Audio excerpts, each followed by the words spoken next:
উচ্ছা, কান্না করছো কেন বোন? কি হয়েছে? উৎসার কান্নার দাপটে হিচকি উঠে গেছে। কান্নার ফলে কথাগুলো বলতে পারছে না। উৎসার কান্নার শব্দে রিনিও উঠে এলো। ওর ঘুমও ছুটে গেছে। তড়িৎ গতিতে উৎসাকে নিয়ে রুমে বসালো। পিঠে হাত বুলিয়ে দিতে দিতে জিজ্ঞেস করলো। কি হয়েছে? কেন করছিস কেন? এই উৎসা কথা বল। উৎসা কান্না থামিয়ে কোনো মতে বলল। তোমার দেবর কথা বলছে না। এই দেখো আমি তাকে ডাকছি, উনি কথা বলছেন না। আবার ঝগড়া করছিস দুজনে? উৎসা দুদিকে মাথা নাড়ালো, এর অর্থ না। রিনি জিজ্ঞেস করলো। তাহলে কি হয়েছে? উৎসা কান্না থামার নাম নিচ্ছে না। মাহিন ওকে পানি এনে দিল। উৎসা পানির গ্লাস হাতে নিতেই মাহিন বলল। হয়তো নেটওয়ার্কের সমস্যা। উৎসা পানি খেয়ে নিজেকে কিছুটা শান্ত করলো। অতঃপর বলল। না, নেটওয়ার্ক সমস্যা না। ওপাশ থেকে বিকট একটা শব্দ হয়েছে। তারপর থেকে উনি চুপ হয়ে গেছেন। আমি এত ডাকছি তবুও আমার ডাকে সাড়া দিচ্ছে না। মাহিনের কপালে ভাঁজ পড়ল। চট জ্বলতেই বিছানার পাশ থেকে ফোন তুলল। উৎসা তখনও সমান্তরালেই কেঁদেই চলেছে। রিনিওকে বোঝাচ্ছে, কিন্তু উৎসা বুঝলে তো ও রিনিকে নিজের অবস্থায় বোঝাতে পারছে না। মেয়েরা কী অবস্থায় আছে, কি হয়েছে। ওর মনের মাঝে কেমন অস্বাভাবিক অস্থিরতা শুরু হয়েছে। ওর মনের অবস্থাটা কেউ বুঝতে পারছে না। মাহিন মেহরাবের নাম্বারে ডায়াল করতে করতে বলল। ও তো হোটেলের ভিতরে আছে, সেখানে বিকট শব্দ হবে কি করে? তুমি হয়তো ভুল শুনেছো উৎসা। আর আমি ওকে জিজ্ঞাসা করেছি ও কেন তোমার সাথে কথা বলছে না। ভাইয়া ওকে বকে দিব। উৎসা কান্নার মাঝেই বলল। উনি তো হোটেলে নেই। মাহিনের কপালে ভাঁজ পড়ল। ভাঁজ ফেলে জিজ্ঞেস করলো। মেয়েরা হোটেলে নেই তো কোথায়? ও তো মিটিং শেষ করে হোটেলে ফিরে আসার কথা। মিটিং শেষ করে আসার পথে আমার সাথে কথা হয়েছে তো। ও বলল হোটেলের উদ্দেশ্যে বেরিয়ে পড়েছে। তাহলে ও কোথায় গেল? কথাগুলো বলতে বলতে মাহিন বার দুয়েক মেহরাবকে কল দিয়ে ফেলেছে, কিন্তু ওপাশ থেকে কল রিসিভ হচ্ছে না। মাহিন ফের কল লাগালো মেহরাবের নাম্বারে। না, এবারও ওপাশ থেকে কেউ কল রিসিভ করলো না। মাহিন এবার চিন্তিত গলায় বলল। মেহরাব তো কল রিসিভ করছে না। দাঁড়াও, আমি হোটেলের ম্যানেজারকে কল করছি। মাহিন ব্যস্ত হাতে কল লাগালো হোটেলের ম্যানেজারের নাম্বারে। কাজের ক্ষেত্রে গাজীপুর এলে বেশিরভাগ সময় ওদের এই হোটেলেই ওঠা হয়, সেই জন্য ম্যানেজারের সাথে ওদের বেশ ভালোই পরিচিতি আছে। রিং হতেই ওপাশ থেকে রিসিভ হলো। মাহিন একবার উৎসের দিকে তাকালো। মেয়েটা অনবরত কেঁদেই চলেছে। উৎসার দিক থেকে দৃষ্টি সরিয়ে মাহিন ম্যানেজারকে জিজ্ঞেস করলো। মেহরাব কি ওর রুমে আছে? ছেলেটা ফোন ধরছে না। আপনি একটু ওর খোঁজ নিন তো, তারপর আমায় জানান ও কোথায়। ম্যানেজার অত্যন্ত শ্রদ্ধাস্বরূপ বলল। আপনি 2 মিনিট লাইনে থাকুন স্যার, আমি আপনাকে এক্ষুনি জানাচ্ছি। ম্যানেজার সাহেব মাহিনকে লাইনে থাকতে বলে সাথে সাথে একজন স্টাফকে মেহরাবের খোঁজ নিতে পাঠালো। মিনিটের মাথায় স্টাফ নেমে এসে জানালো। ম্যানেজার সাহেব বলল। স্যার, মেহরাব স্যার রুমে নেই। উনি প্রায় আধা ঘন্টা আগে চেক আউট করে গাড়ি নিয়ে বেরিয়ে পড়েছে। ও আচ্ছা।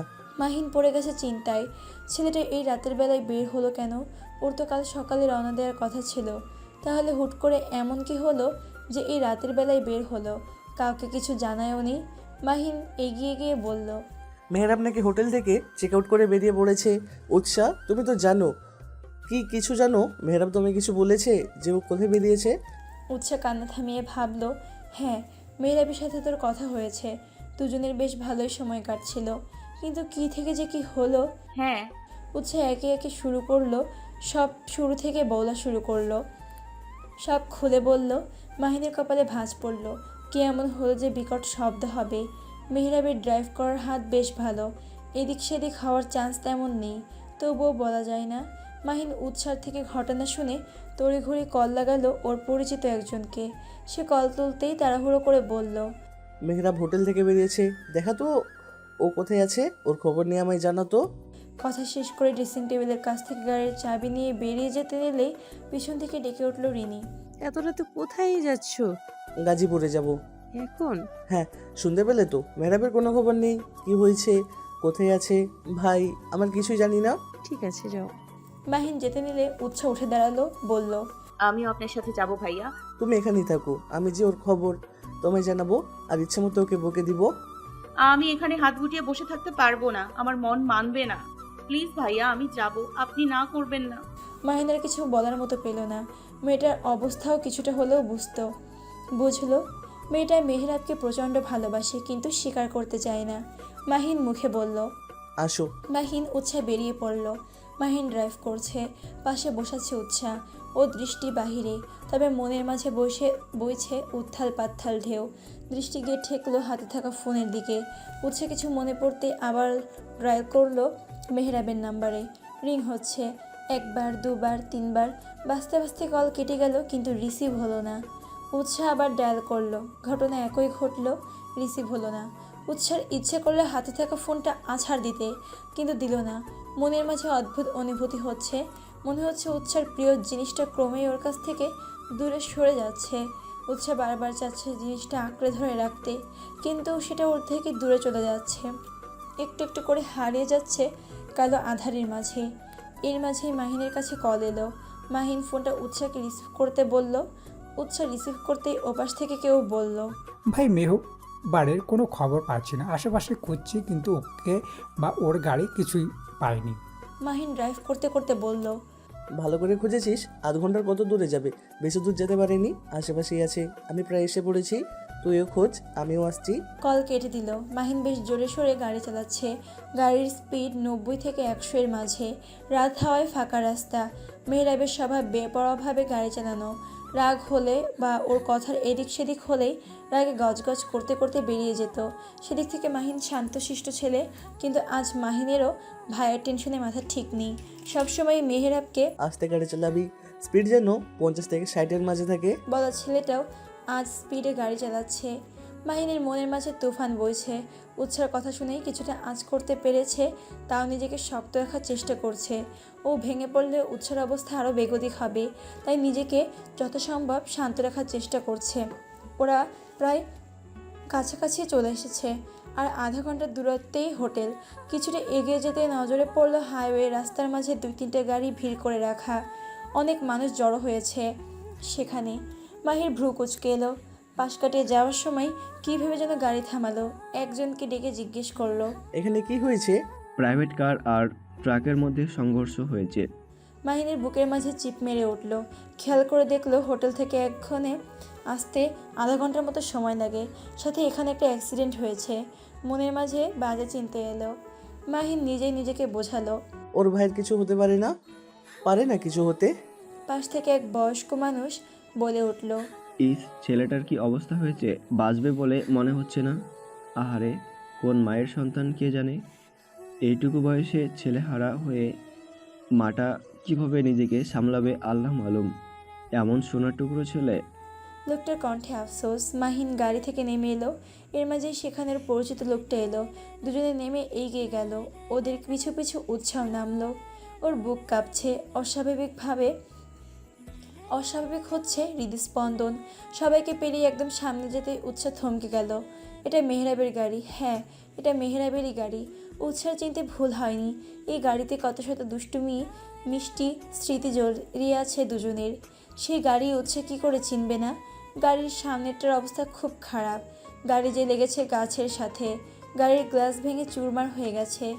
মাহিন এতক্ষণ নিজেকে সামলালেও এখন আর সামলাতে পারল না। উৎসাহ মেয়েটাকে কী বলবে? পাশে চোখ পড়তে নজরে পড়ল উৎসার দিকে। মেয়েটা নিশ্চল চোখে সামনের দিকে তাকিয়ে আছে।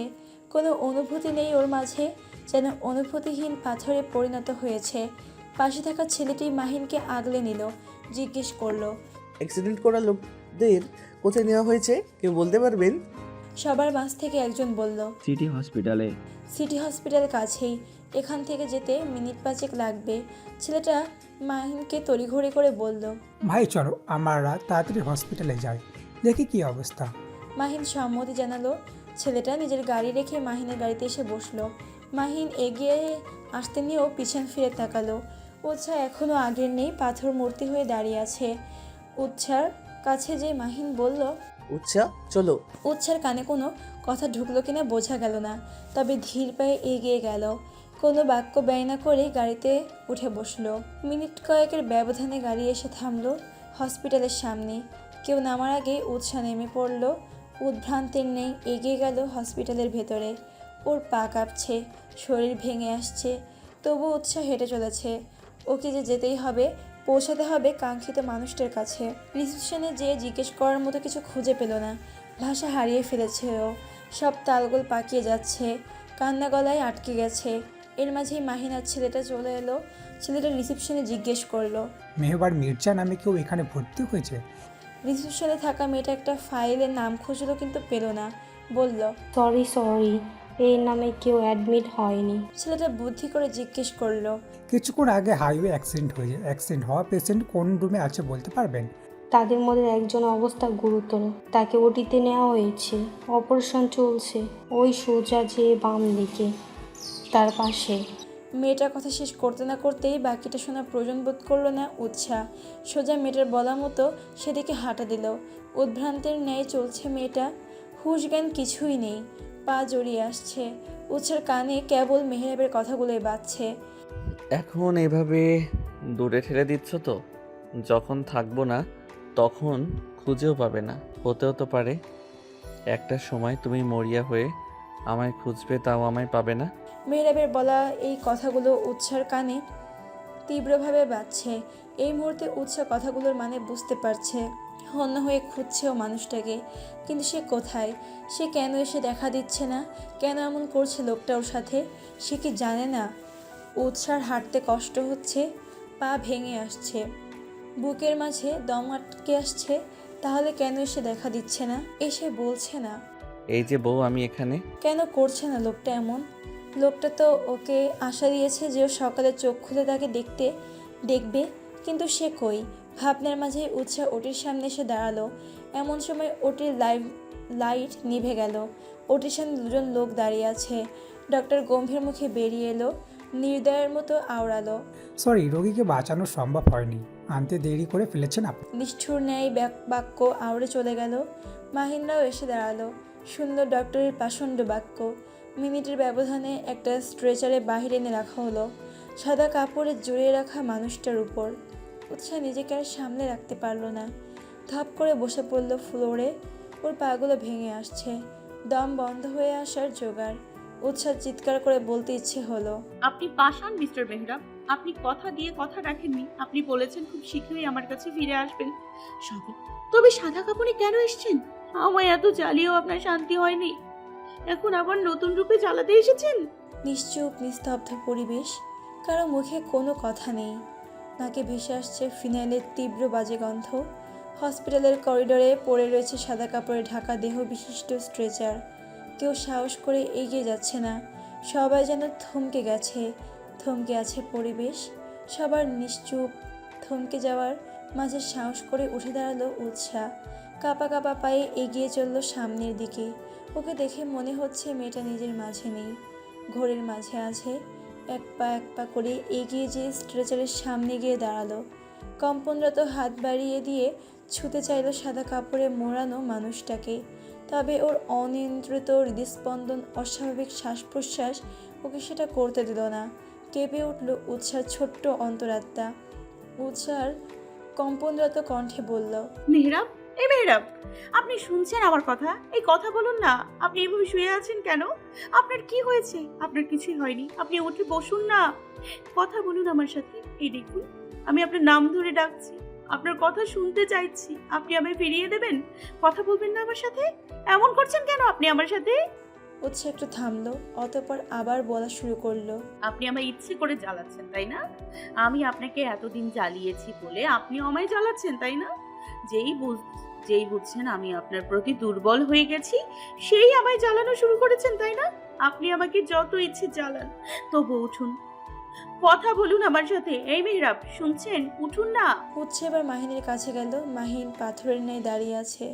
উৎসাহ মাহিনের কাছে যে অভিযোগের সুরে বলল, ভাইয়া, তোমার ভাইকে উঠতে বলো, ওনাকে আমার সাথে কথা বলতে বলো। তুমি না বলেছো তোমার ভাইকে বকে দেবে? উনি কেন আমার সাথে কথা বলছেন না সেটা জিজ্ঞেস করো। ভাইয়া, বলো না ওনাকে উঠতে, আমার সাথে কথা বলতে। মাহিন কিছু বলতে পারলো না, তবুও অনেক কষ্টে নিজেকে সামলে কোনো মতে বলল, উৎসাহ, বোন আমার, পাগলামো করে না, একটু শান্ত হও। শুনলি তো ডক্টর কি বললো? উৎসাহ চিৎকার করে বলে উঠল, ডক্টর কি বলেছে? ওনার কথা আমি মানি না। মিস্টার মেহরাবের কিছু হতে পারে না। তোমার ভাই ইচ্ছে করে আমায় জ্বালাচ্ছে। একটু পর দেখবে উনি উঠবেন, আমার সাথে কথা বলবেন।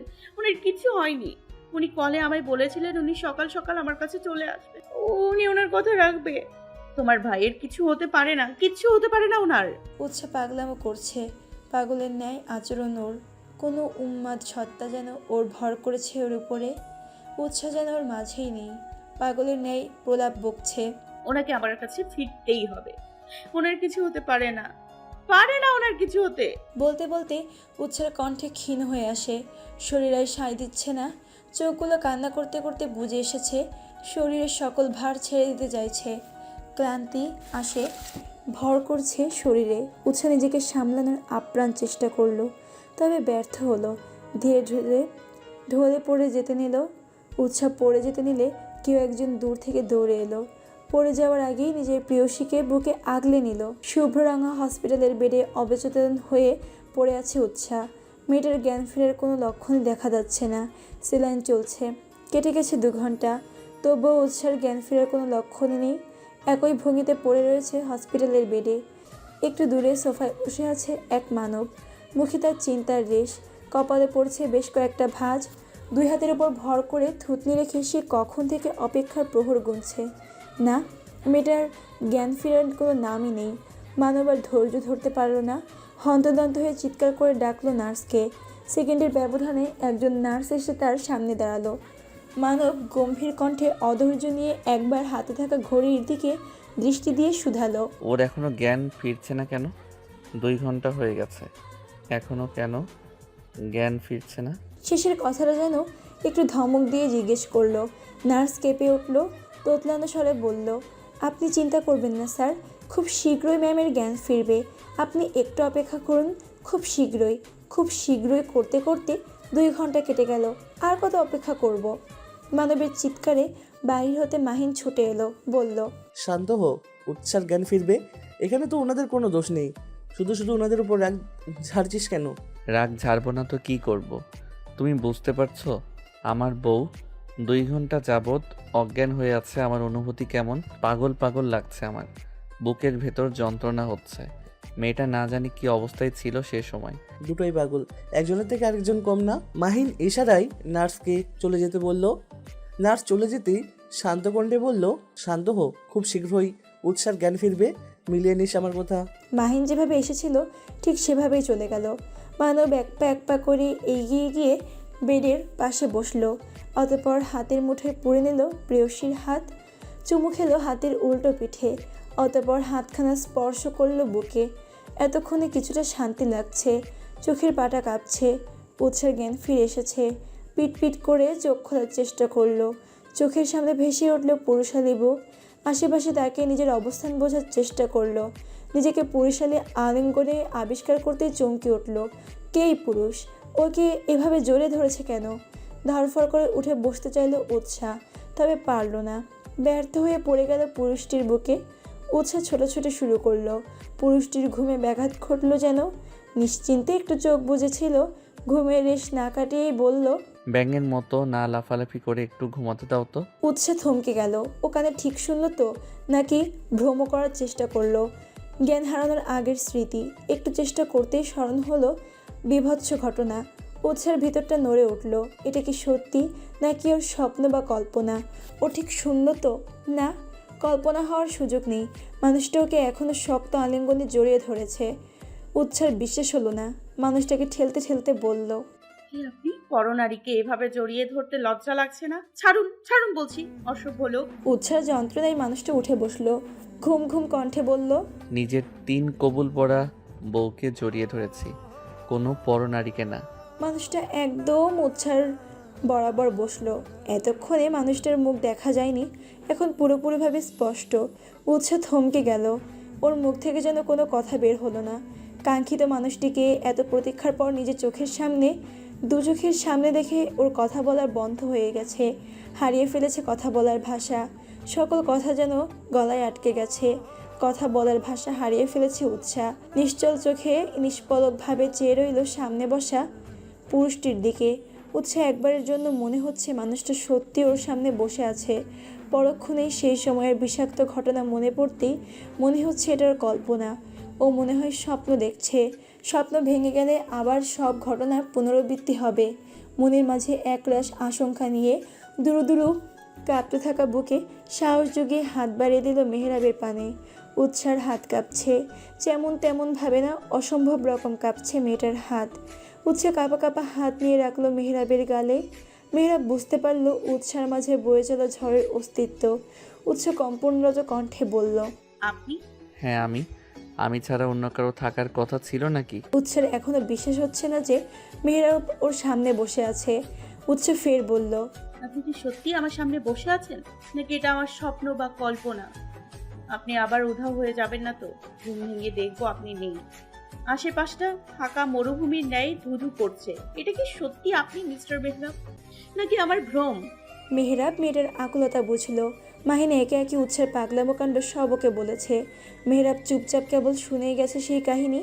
এখন যেন চোখের সামনেই প্রেয়সীর উন্মাদনা দেখছে, তার সাক্ষী হচ্ছে। আনন্দে পুলকিত হয়ে উঠল মেহরাবের হৃদয়। তবে উৎসের কথা ভাবতে আনন্দে মাটি চাপা পড়ে গেল। মেয়েটা এখনও একটা ঘোরের মাঝে আছে। আগে ওকে ঘোর থেকে বের করে আনতে হবে, জানাতে হবে মেহরাবের অস্তিত্ব। মেয়েটাকে আগে স্বাভাবিক করা জরুরি। মেহরাব প্রতি উত্তরে বলল, তুমি কোনো ভুল দেখছো না। এই যে আমি তোমার সামনে বসে আছি। তোমার মিস্টার মেহরাব তোমার সামনে বসে আছে, মিসেস মেহরাব। উৎসের এখনো বিশ্বাস হচ্ছে না। আরেকবার অবিশ্বাস্য কণ্ঠে শুধালো, এটা সত্যি আপনি তো? মেহরাব উত্তর করলো, হ্যাঁ আমি। এতে একটু ভুল নেই। আর না তুমি স্বপ্ন দেখছো। বলেছিলাম না সকাল হতেই তুমি নিজেকে আমার বুকে আবিষ্কার করবে। আমার কথা মিলল তো? উৎস ঝাঁপিয়ে পড়ল মেহরাবের বুকে, শক্ত করে জড়িয়ে ধরল মেহরাবকে। হঠাৎ এমন আক্রমণে মেহরাব একটু পিছিয়ে গেল। ও ভাবিনি হুট করে উৎসাহ এমন আক্রমণ করে বসবে। নিজেকে সামলে নিয়ে ও নিজেও উৎসাহকে জড়িয়ে ধরল। উৎসাহ শক্ত করে জড়িয়ে ধরে রেখেছে মেহরাবকে, যেন ছেড়ে দিলেই মেহরাব আগে নেই হারিয়ে যাবে। সেই যে ভয়টা মেয়েটাকে কুড়ে কুড়ে খাচ্ছে।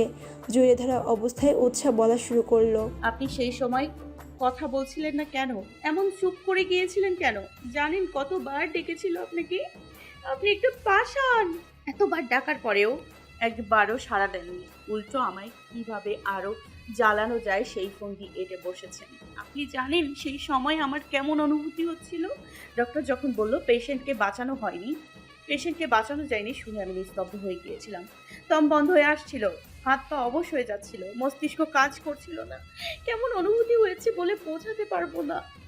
আপনি পাষাণ মানুষ, আপনি বুঝবেন না। ইচ্ছে করে চালিয়েছেন আমায়। আপনার সাথে আমার কোনো কথা নেই। ছাড়ুন, ছাড়ুন আমায়।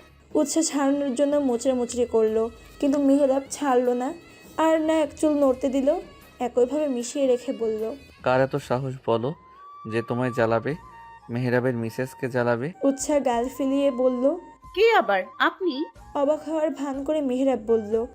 আমি আবার কি করলাম? উৎসাহ চোখ পাকিয়ে বলল, এত কাণ্ড ঘটানোর পর বলছেন আপনি কি করলেন? আমি ভাবলাম কি না কি হলো, টেনশনে মাথা ফেটে যাচ্ছিল। এখানে এসে দেখি সাহেব দিব্যি আছে। আমায় দুশ্চিন্তার রাখার পায়তারা সব।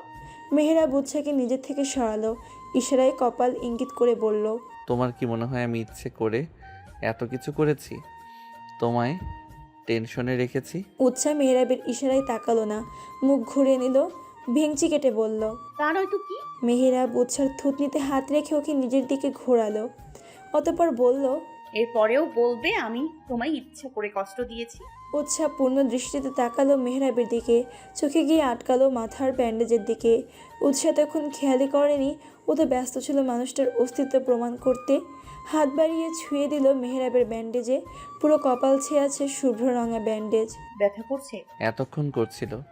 প্রেয়সীর ছোঁয়া পেয়ে ব্যথা প্রশমিত হয়ে গেছে। অসভ্য লোক। উৎসার কথায় হো হো করে শব্দ করে হেসে উঠল মেহরাব। উৎসাহ মুগ্ধ দৃষ্টিতে তাকিয়ে রইল মেহরাবের প্রাণখোলা হাসির দিকে। মানুষটাকে এভাবে খুব কমই হাসতে দেখা যায়। মেহরাব শব্দ করে কমই হাসে। ওর হাসি হলো মুচকি হাসি, ঠোঁট এলিয়ে হাসবে সবসময়। উৎসাহ মুগ্ধ কণ্ঠে বলে উঠল, আপনি সবসময় এইভাবে হাসবেন মেহরাব। আপনাকে হাসলে ভীষণ সুন্দর লাগে। মেহরাব ঝুঁকলো উৎসার দিকে, বলল, তাই নাকি? হ্যাঁ। বউ যেহেতু বলেছে তাহলে তো হাসতেই হবে। তার সকল আবদার স্যার রাখো পার। একটু থেমে কিছু মনে পড়তেই তড়িৎ গতিতে বলে উঠল, এক মিনিট তুমি আমায় নাম ধরে ডাকলে? আমি কি ঠিক শুনলাম? উৎসাহ ভরকে গেল। কি ভুল করেছে বুঝতেই জিভে কামড় দিল। কথা ঘোরাতে বলল, কই, আমি তো আপনাকে নাম ধরে ডাকিনি। আপনি বোধহয় ভুল শুনেছেন। মেহরাব দৃঢ় কণ্ঠে বলল, হুম, আমি ভুল শুনিনি, আমি ঠিক শুনেছি।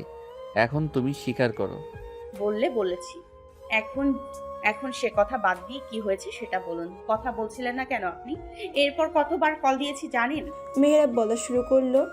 কাল তোমার সাথে যখন কথা বলছিলাম এমন সময় সামনে তাকিয়ে দেখি একটু দূরেই একটা বড় সড়ো ট্রাক ধেয়ে আসছে আমার দিকে। সম্ভবত ট্রাকের ড্রাইভার ড্রাঙ্ক ছিল, আঁকিয়ে বাঁকিয়ে গাড়ি চালাচ্ছিল। ওই মুহূর্তে আমার মাথা কাজ করা বন্ধ করে দেয়। ট্রাকটা যখন আমার গাড়ি থেকে গুনে গুনে 10 হাত দূরে, সেই সময় স্তম্ভিত ফিরে আসে আমার। সাথে সাথে স্টিয়ারিং ঘুরিয়ে গাড়ি রাস্তার একপাশে নিয়ে আসার চেষ্টা করি। সামনে ছিল গাছ। ট্রাকের দিকে খেয়াল রাখতে গিয়ে সেটা খেয়াল করিনি। ফলস্বরূপ গাছের সাথে জোরে সোরে ধাক্কা লাগে। স্টিয়ারিংয়ের সাথে মাথা যেয়ে আঘাত লাগে। সাথে সাথে আমি জ্ঞান হারাই। এরপর কি হয়েছে কিছুই জানি না আমি। মেহেরাব একটু থামলো, অতঃপর বলল। জ্ঞান ফিরতেই নিজেকে আবিষ্কার করি হসপিটালের বেডে। মাথাটা চিনচিন করছিল। মনে পড়ল সেই সময়ের কথা। নিজের অবস্থান বোঝার চেষ্টা করলাম। আশেপাশে কেউ নেই। কয় ঘন্টা পরে জ্ঞান ফিরেছে সেটাও জানি না। কেবিন থেকে বেরিয়ে হসপিটালের করিডর ধরে এগিয়ে আসতে নিলে শুনতে পাই অতি পরিচিত কণ্ঠস্বর। তুমি আহাজারি করছো। তোমার কণ্ঠ শুনে একবার নিজের মনের ভ্রম ভেবে উড়িয়ে দেই। তারপর কি যেন মনে করে আবার এদিকে আসি। চোখ পড়ে ধীরে ধীরে ঢলে পড়ে যাওয়া তোমার দিকে। সাথে সাথে দৌড়ে আসি। তুমি ততক্ষণে জ্ঞান হারিয়েছ। তোমায় কেবিনে এনে স্যালাইন দেওয়া হয়। তারপরে ঘটনা তো তুমি জানো। এখন আমি তোমার সামনে। উৎসাহ হা করে তাকিয়ে মেহেরাবের কথা শুনছিল। এত ঘটনা ঘটে গেছে বিগত কয়েক ঘন্টায়। উৎসাহ কিছু মনে পড়তেই জিজ্ঞেস করলো। আপনার ফোন কোথায়? মেহেরাব পকেটে খুঁজলো ফোন, কিন্তু পেল না। অতঃপর মনে পড়লো ড্রাইভিং করায় ফোন গাড়ির সামনে রেখে কথা বলছিল।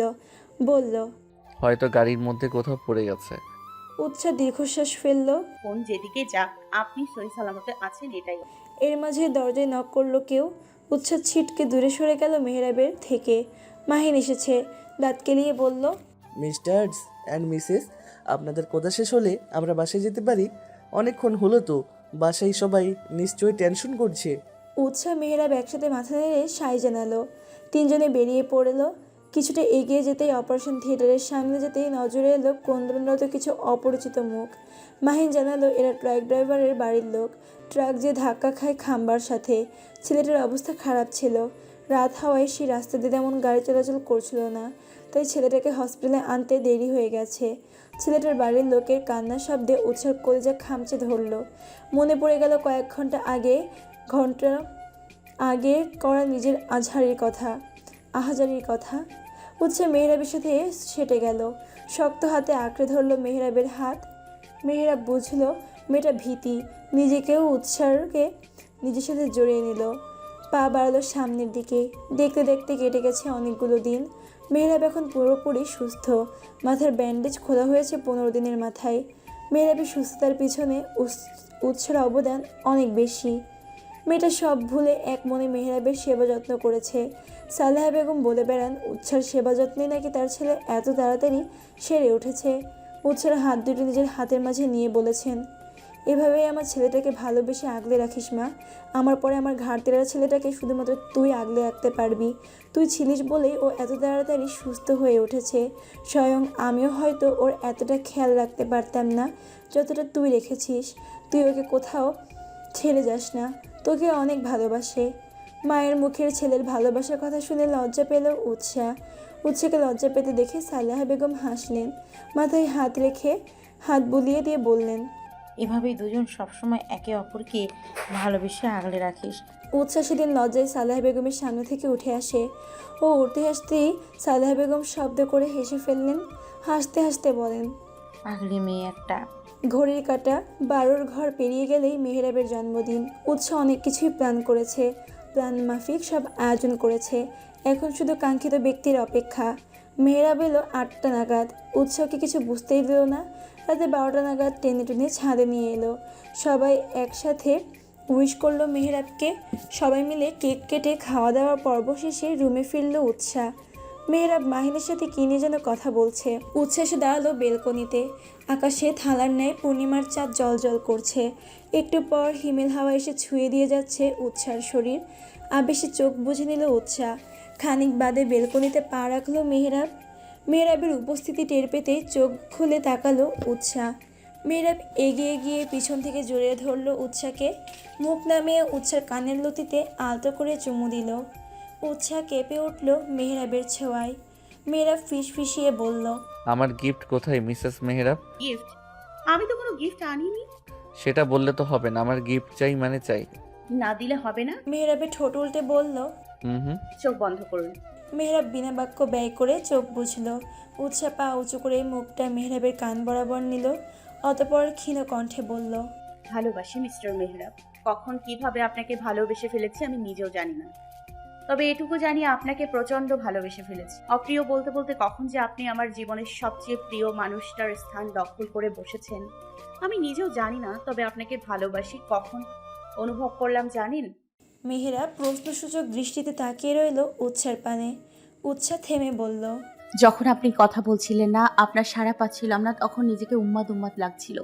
এক সেকেন্ডের জন্য মনে হচ্ছিল আপনি ছাড়া আমি বাঁচবো না।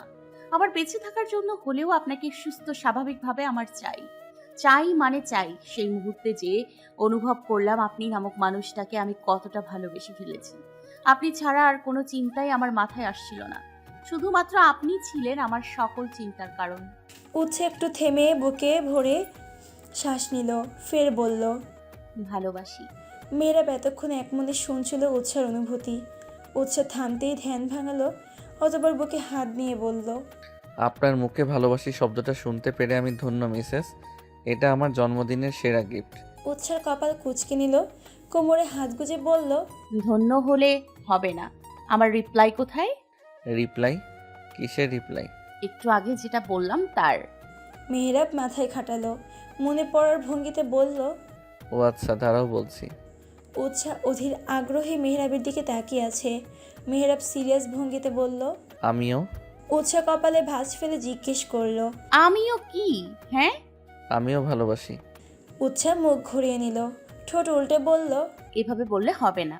মেহরাব উল্টো দিকে ঘুরে দাঁড়িয়ে থাকা উৎসাকে আলিঙ্গনে আবদ্ধ করলো। থুতনি নিয়ে রাখলো উৎসার ঘাড়ে। অতপর কণ্ঠে খাদ নামিয়ে বলল, আমিও আপনাকে অনেক অনেক ভালোবাসি মিসেস মেহরাব। এবার ঠিক আছে। উৎসার মাথা নেড়ে সায় জানালো। অতপর ফিক করে হেসে দিল। উৎসার সাথে সাথে মেহরাবও হেসে দিল। উৎসার হাসির শব্দ ঝংকার তুলছে মেহরাবের বুকে। দূরের ওই আকাশে আর চন্দ্রও যেন হেসে উঠল ওদের সাথে। সাক্ষী হলো কপোত কপতির সিদ্ধ ভালোবাসার।